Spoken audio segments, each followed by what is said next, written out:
Start recording. As I noted in the chat, we're going to go over a lot of the things that maybe you need from a foundational knowledge standpoint.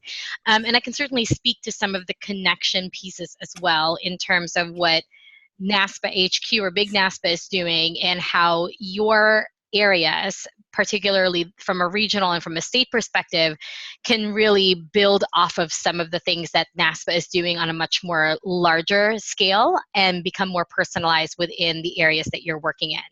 So you all are our upper Midwest region. So there's a number of you who've probably met and known each other within the region for some time. So I will just kind of go through a little bit. I'm going to share my screen, so hopefully those of you who are on the call are able to see it. If you're not, just let me know. But the first thing I want to talk a little bit about is some of the regional reporting just within Region 4 East, and I'll kind of go through some of the state information as well. If you're not able to see my screen, or if you're having trouble seeing it, just let me know, and I'm happy to adjust. I'm going to make some of this a little bit bigger. So Tamika, you may already be receiving copies of this dashboard. So this is a dashboard. This is an internal facing database for us here at NASPA. And we send this out to the regional directors and membership coordinators just as it is right now. So all we're sending out are sort of these snapshots of information about the region. So I can understand how that can sometimes not be very helpful when you're trying to better understand what it actually means. So I'll go through some of these different dashboard templates right here, and these all expand and are part of an actual report. And if at any time you see something that you think is really important for your particular area to get more details on, just make note of the name of the report or the name of the thing that we're talking about. So this one, for example, is current membership by professional level. And I'm happy to work with you individually on getting you the things that you need. So within Region 4 East, right now, most of the people, so a lot of the things that I will note about our membership is that I would say 95% of the information we have on them is self-reported. The only thing that we require a member to share with us and to update is their email address and their first and last name. So anything in regards to their professional level is all self-reported data. And that's also very much dependent on whether or not they're updating their profile on a regular basis. So for those of you who are looking to connect with your members, I think one of the types of communications that NASPA HQ isn't sending out at the moment on a consistent basis is reminding those in your state and in your region to, if they're moving institutions, if they are changing their roles, if they are changing their professional level, that updating that information in their NASPA profile is really helpful, because that's information that your region and that your state can use. But right now, based on the information that we do have about your region, the majority of your members have described themselves as mid-level professionals. And then the next largest group are graduate students and new professionals. So as you're thinking about the types of members that are probably comprising your region, those 2/3 areas are the ones where you have a lot of membership coming through. So if you're thinking of ways to engage with your region, with your state, those professional levels can be really helpful to know about. And then, as you can see, we have a couple of other professional levels in your area. But you can also look at this and see if you have majority of mid-level professionals, do you want to grow your senior level membership? Do you want to grow those in the AVP or the VP level? We also have quite a number of faculty members, but right now for your region, we only have 73 who have described themselves professionally as faculty. And so that's something to think about. If you're looking for ways to increase your membership, you may want to consider doing so by professional level. The next thing that we have is probably what's really important is our current membership by state. Right now, the majority of our members are in the state of Illinois, followed by Ohio, and then the province of Ontario. And Tamika, I don't know if you have a state director for Ontario right now? No, two things. Jordania, are you recording? I didn't hear we are now recording. Yes, we are recording right now, yes. Okay, I was just making sure, because I know you usually hear that. We do not have a coordinator for Ontario, Illinois, Iowa, or Indiana. Okay. Well, as you are looking to recruit somebody in those areas, I mean, Illinois has the largest number of members for your region right now. So whoever is coming into that role, I think that's both a great thing for them as well as a little bit of a challenge in that they have a larger pool that they would need to engage with. And then this number 15 right here, those are people who have not indicated what state their institution is in. So they're members, but they haven't actually attached themselves to an institution. So occasionally our membership team has gone in to reach out to some of those folks to update their information, but oftentimes, again, this is all self-reported information. So as you're looking, Tamika, from a regional perspective, and those of you who are on, and you're looking at Wisconsin, you're looking at Minnesota, if you want to increase those numbers, you can see benchmark-wise where we are right now as of today. And so, you can always use that as a jump-off point. The other thing that we can look at much more granularly, if you wanted to, is, for example, Laura, we can look at Minnesota and see what the professional level breakdown is within just your state. Or, Rachel, if you were looking to see that same exact information for Wisconsin, we can do that for you as well. It's just a matter of letting us know that you, A, need that information, and B, is it information that you're going to do something with? And so that is something that we are also very cautious about in terms of just sort of sending out reports just to send them, is that we want to know what you're planning to do with that. So if you see these numbers and you're thinking Minnesota should have more members or Wisconsin should have more members, or if you want to look at the professional level breakdown and find out if there's an area professionally that you could really be reaching out to, I'm more than happy to send that information out. Could you, sorry, this is Laura, quick question. Hi. Could you send like historical numbers? So yes and no. I say yes in that we can certainly do that, and it would have to be the only thing is that we would have to find a point in time in which we want to do that year-to-year comparison, because the way NASPA's membership works. So our institutional members, for example, they always start their memberships in July, and they always end in June. So if we wanted year-to-year institutional membership, we 100% can get that to you, because that's a very clear data set that we have. With our individual members, the only thing that might be difficult is that people can join NASPA anytime, 24/7, 365. So we can't say, March 1st to March 1st, your membership increased by X, because between March 1st of, say, 2019 and March 1st of 2020, people's memberships are expiring and people are joining simultaneously. So it's not, but we can look at some snapshots and give a general idea historically of what that looks like. So Laura, if you're looking maybe for the last 3 years, for example, and you want to know what the historical membership was, say, August 1st of each year for your state, we can certainly get that to you, so long as you're aware that there's that little caveat that people sort of come and go every day. And so some of that data is not as clean as, say, the institutional data. No, I think it might just be helpful for trends to make sure it's not like, wow, way lower than normal, or no, it seems like we're within this range every year. Yeah, absolutely. Yes. So as I'm going through some of these, definitely take notes of things that you might want to start asking me about, or you might want to ask, or you might want to email me about after this meeting. So that way we can start getting those reports out to you. So you can better, as you said, like understand maybe some trends in your membership. Maybe this is like a real glitch year, and last year Minnesota had 500 members around this time. So we certainly want to address those things as well if there are big disparities in the data. We also have current membership by member type. So these are all the different types of memberships that people can be considered under.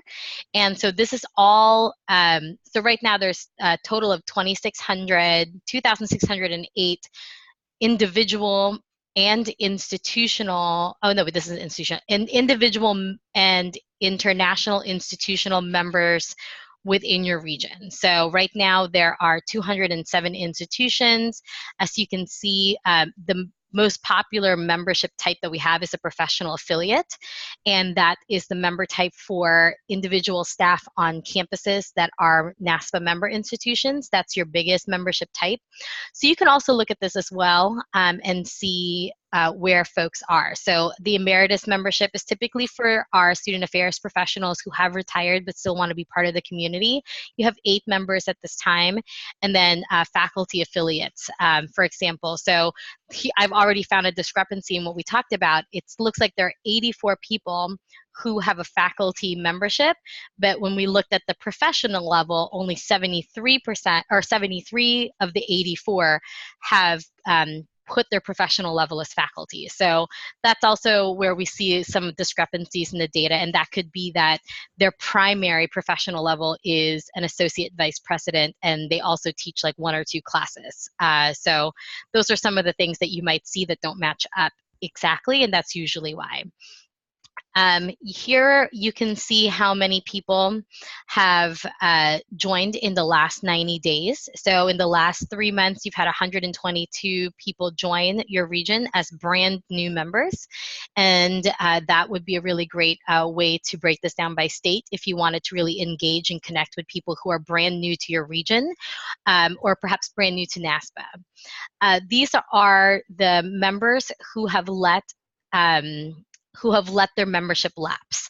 So this breaks down the people whose membership lapsed more than 90 days ago. So anyone who has not been a member for the last 3 months, but less than 2 years ago. So we have put a cap on that.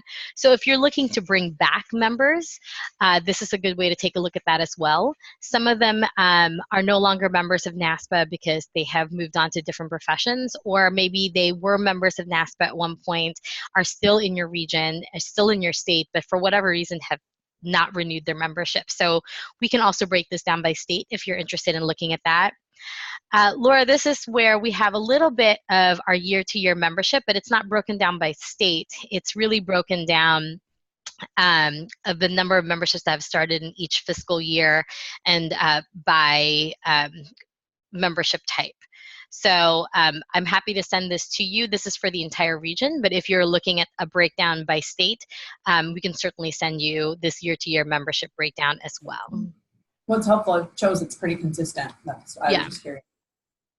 We also are looking at a number of things from a national perspective. So we are looking at the involvement and the way specific types of institutions are connecting with us.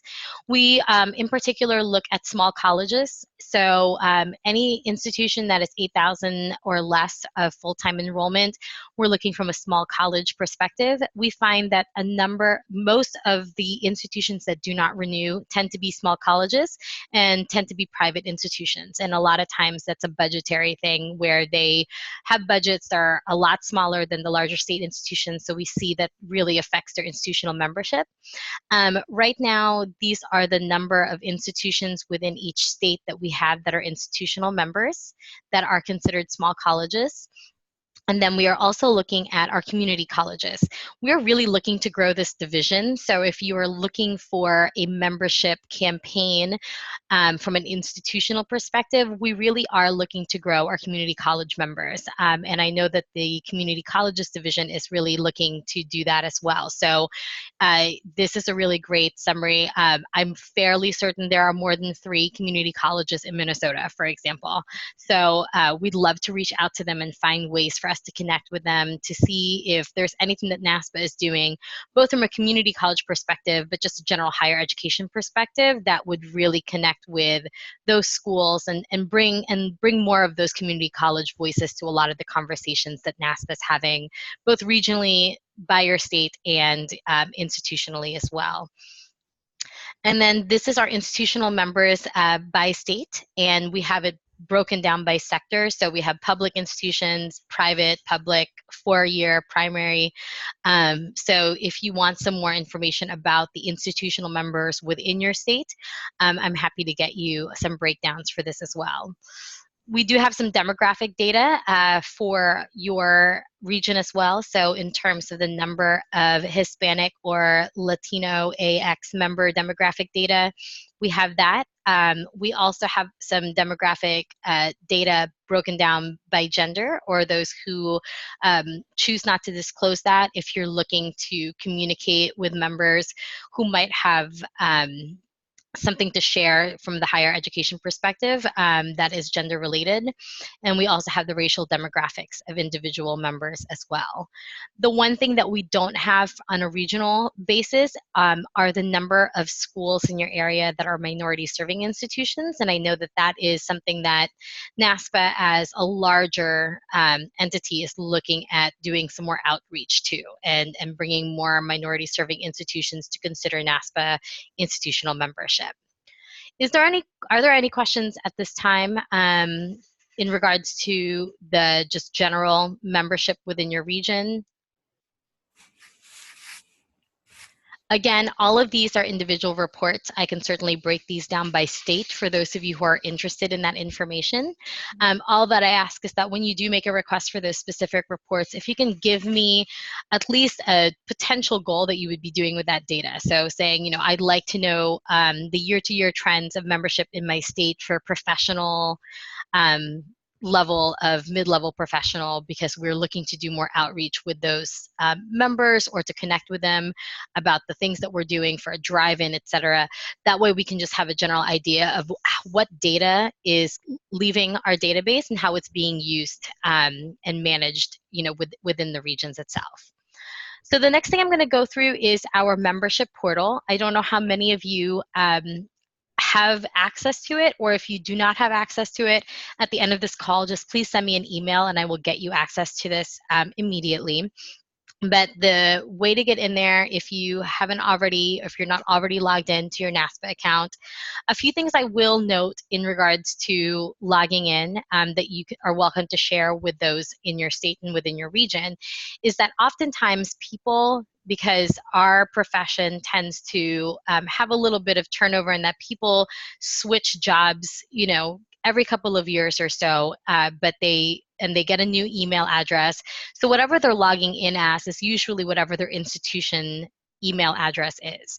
So if you are going from one institution to another, sometimes when people come back to log into their NASPA account, they don't remember what their login is. So instead of going into forgot your password, people will just say that they don't have an account, because they just assume that their old account is tied to their old email address.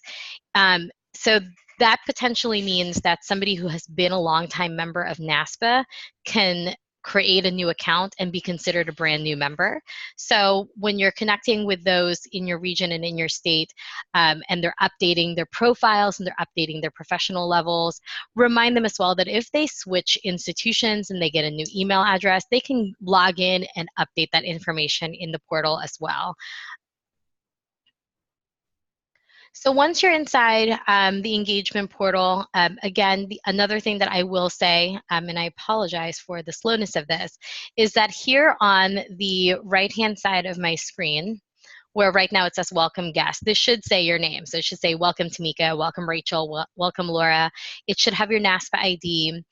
Right here where it says view my personal snapshot, I tend to ask our members to look at that every couple of months or so, because that will tell you everything about what we have in our database for you. So, you know, it should have the full name, professional title. As you can see, I probably need to go in and actually update my own professional title, phone number, our contact information, and our institution. So you can edit any of this information, your data privacy, personal demographics, contact information in this space. And the information as well about personal demographics, that's where people can enter some information here, such as are they a first-gen student or graduate, their gender and preferred gender pronouns. That information is also really helpful when they are registering for a conference, because that gives us their gender pronouns already within the registration, and then some accessibility information as well. So if they need any audio, visual, or mobile accessibility, And then the professional and student details is another place where we would like some help in reaching out to current members so that way they can update this professional information. And so current professional level right here, for example, if somebody is going from a mid-level to a senior level role. So when you log into the portal, so you come up here and you go into the engagement portal. The engagement portal should tell you that you are in your specific region when you're going to look up information. So those of you who are new to your roles and haven't really had a chance to work in this space, I'm going to go through two things here. We are going to go through how to get reports about members in your region, and then how to send emails from this engagement portal. And I will mention a couple of things from reporting.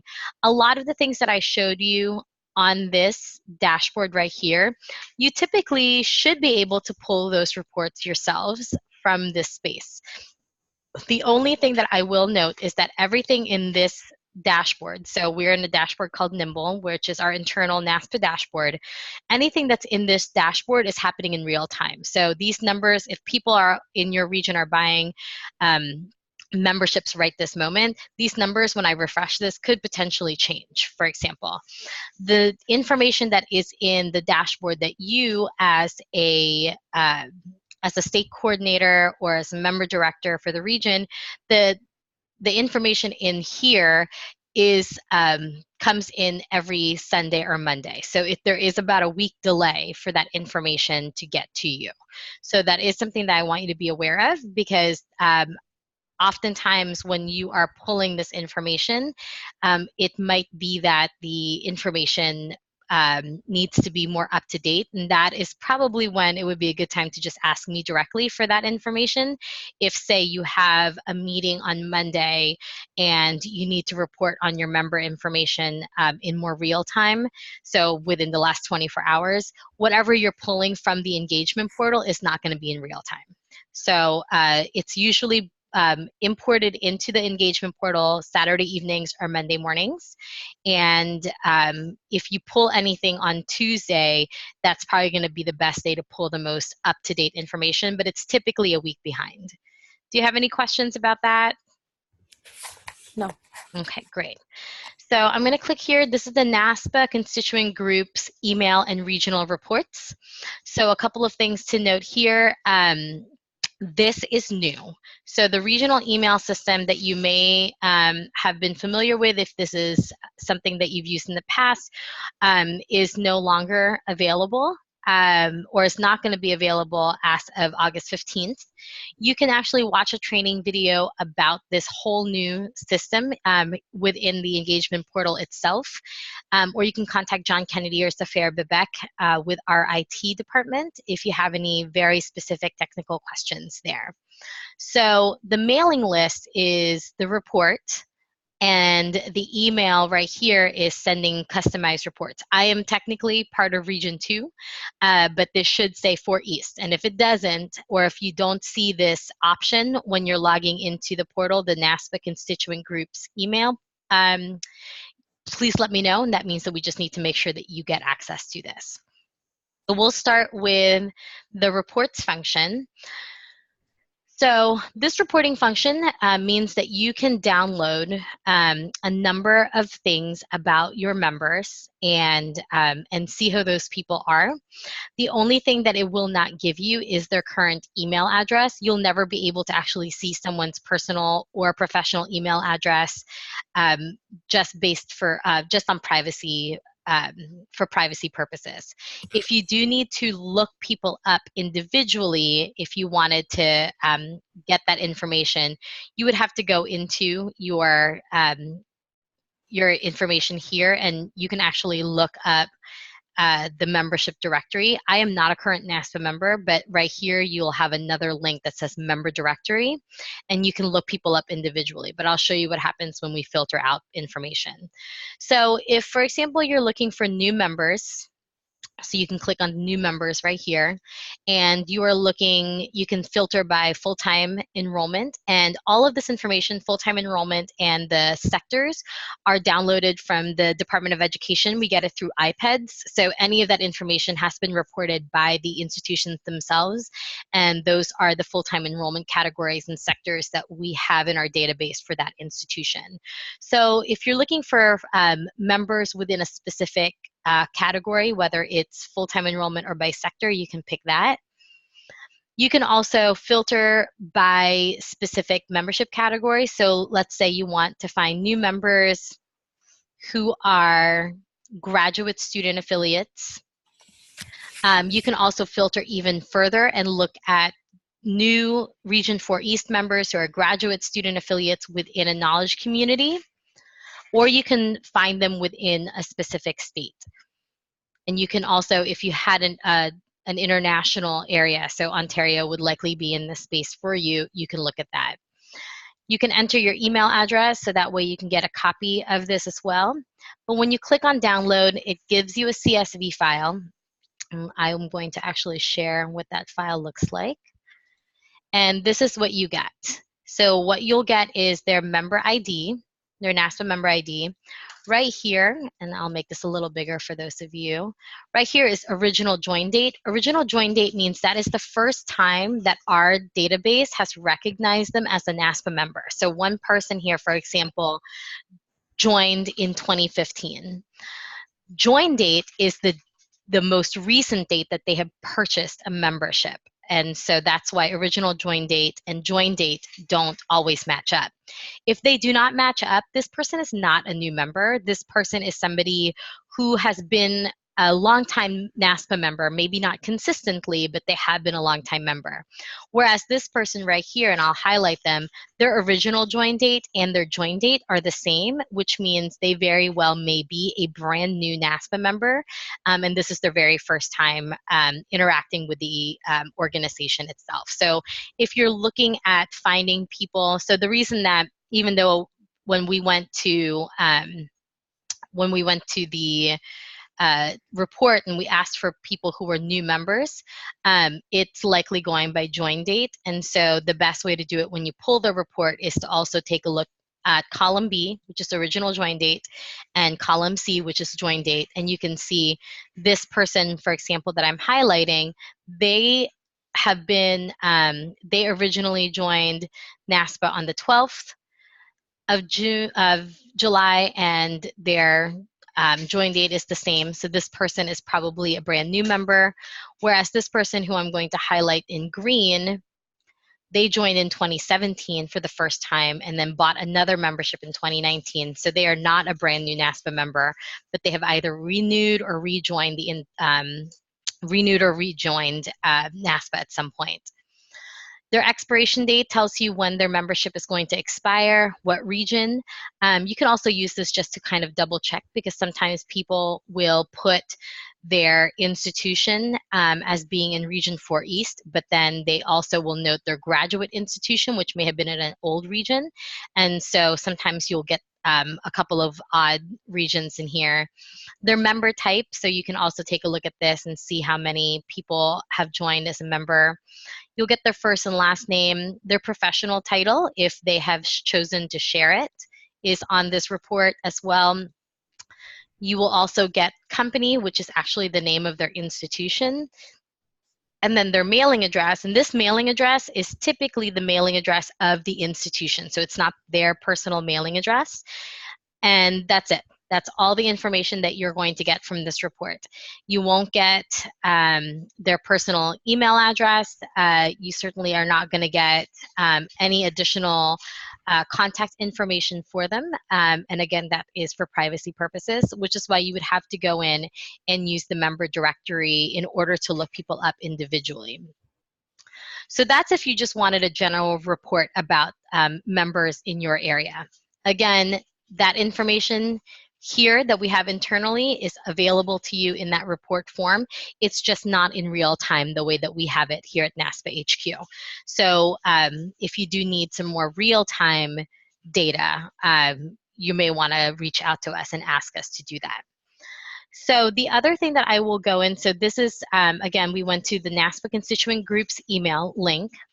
So when you go in there, you can either do the mailing list, which is what we just pulled. So that's a report about your members. You can really drill down to some very specifics about them. And then the next thing I'm going to go through is how to send an email that's customized to those in your community. So when you click on email, there's a couple of things that you want to take a look at. This might look new for those of you who have been in our older email system. And if this is your first time seeing this, then great. Then you don't have anything to compare this to. So this should hopefully all be good new information.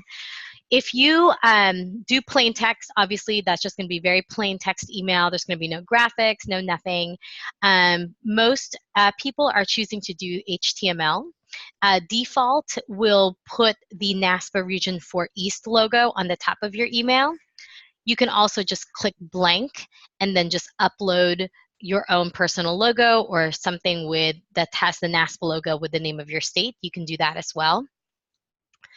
When you click next, the next thing that you are able to do within the email tool is then create the filter of who you want to send this email to. So you want to use the test feature, as you see here, to send an email to yourself before you send anything out. And you want to put in your email. So before you send this to anybody, you may want to go ahead and send it to yourself so you can see what it looks like. And then the filtering function is very much the same as the reporting that we just did. So let's say you want to send this to any brand new members that are at a community college or a small college. And you can either send this to all Region 4 East members, or you can filter this out more specifically if you wanted to send it to new members at a community college or a small college who are graduate students or professional affiliates. So you can really determine your audience. You can also filter by knowledge community, for example, and then you can filter down here by state. So if you are sending this to every person in your state, you would just do new members. I wouldn't filter anything here. And then you would go filter Region 2 members by the following criteria, and then pick your state. Or if you are in Ontario, you can pick your province. It'll be from regions@naspa.org. You can put in your subject. And then you can see there's quite a number of messages here, such as avoiding bit.ly or short URLs, since those can be marked as spam. So you want to put in the full URL. So if you are trying to share a Google Doc, for example, you might want to test, insert. You might want to do this, and instead of inserting, bit.ly or whatever the shortened URL formats are in here, I would just make one of the words itself a link. So you can create a link right here and then insert the longer link. So that's a good way to avoid getting your email marked as spam. Or you can just enter the full URL like this into the body of the email. That's really up to you. That's a stylistic thing that you'd like to, if you'd like to do that. You can also, down here, note who you want people to reply to. So even though it is coming from regions@naspa.org, if you wanted to reply to Tamika or to Rachel or to Laura, or hello Calvin, if you wanted to reply to Calvin, you can put your email there. Some regions have specific Gmail or outside email addresses just for the region or for the state, and so you can do that as well. You cannot add an attachment, but you can create a link to your document, and there are instructions here. And then you also want to use the information right here within the message. So whenever you're putting a link, you want to make sure that it's not just www.naspa.org. You want to use this convention, which is http://, as you can see.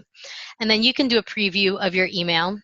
And down here, you'll see what it's going to look like, who it's going to go to. and what the actual message is. So I chose to do the HTML, so it'll have the region in here. This will be the body of the email. And this information down here where it says NASPA does not discriminate on the basis of race, color, etc. All of this information is automatic. And so you can't change this.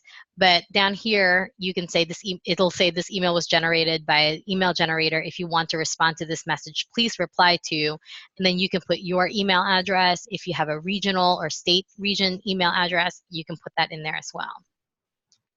Any questions about this? No. Okay, you can click here to make corrections.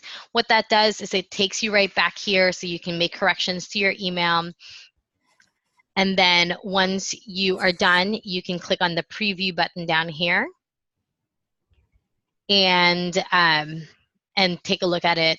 You know, again, if you're ready to send, it says, you know, hit the send button, and it'll go ahead and take you to the next page. And you can click send the email, and it'll send the test email to yourself or whoever you want it to be sent to. So you can use that email space to connect with your constituents about a number of things. The one thing I will say about email is right now NASPA is sending a number of what I consider to be transactional emails. So we will welcome brand new members at this time. So that is anyone who has joined NASPA that we presume has never been part of NASPA before. We send emails to let people know that their membership is expiring starting at 90 days prior to their membership expiring. We send another reminder email at 60 days, another reminder email at 30 days, and then a reminder, and then an email once their membership is actually expired. And we also send balance dues emails to those who have balances that are due for a different NASPA events, both regionally and nationally. So we're sending what I consider to be sort of like the boring emails, the, you know, welcome form email, etc. And for the regions, I think what would be great is to really start looking at ways to connect with folks, not on that transactional level. So you can certainly email people whose memberships are about to expire, but instead of saying, hey, you know, Tamika, your membership is about to expire, you know, because I'm letting you know now, NASPA sends those emails automatically. So whoever is about to expire is already getting that message. So I would craft that message to be more of, you know, you may have already received notice that your membership is coming up on its expiration.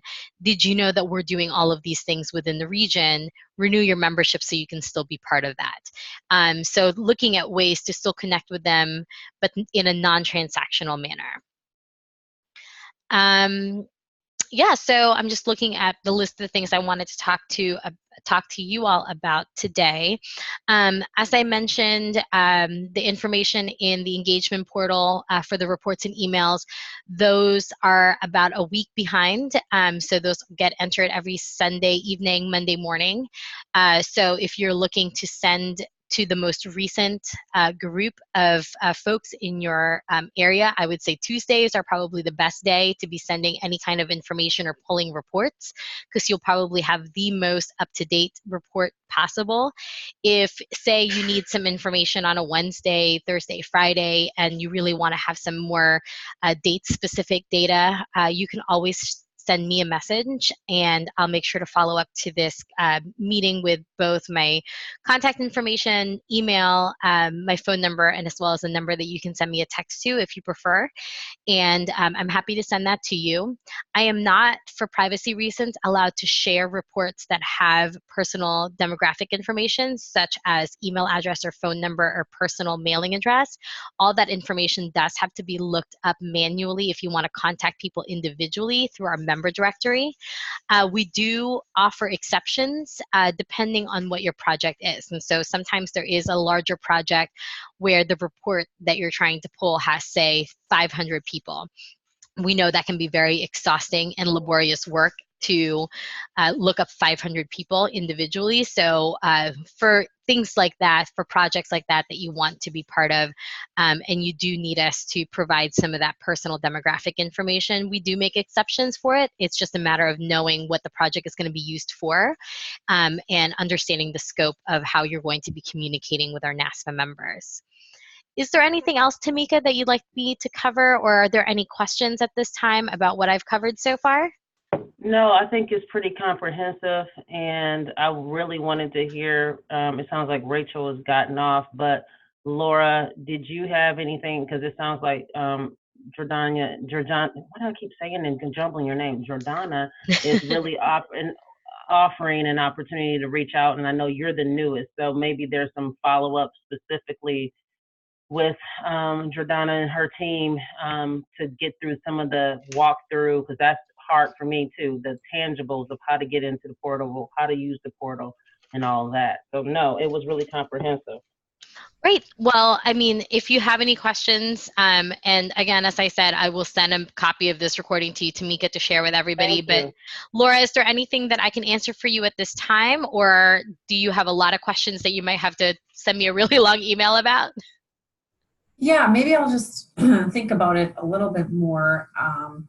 Yeah, it'd just be helpful trying to think of maybe some other state coordinators who've been really successful in reaching out and what they've done. Any tips or those kinds of things is really helpful. So I feel like I just need a little time to kind of look at everything, and then I kind of want to develop a plan for myself of like, well, when will I do the outreach maybe to specific populations, or how will I do that? And, yeah. Absolutely. So. And what I'll do when I follow up with this recording to Tamika is to give a general timeline as of right now of when communications are going out from NASPA HQ, so you can complement some of that.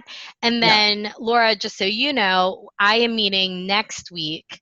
I think it's next week, Tamika, when we're having our regional director and membership coordinator meetings, because what I'm hoping to do is to create a much better and more cohesive and consistent welcome onboarding for all people who are joining NASPA. So not just the new members who are really the population that we're just communicating with right now, but we have this great new email tool where right now, if you have been a longtime member of NASPA and you renew, or if you have been a member of NASPA and you rejoin after being gone for some time, you're not really getting any communication from us.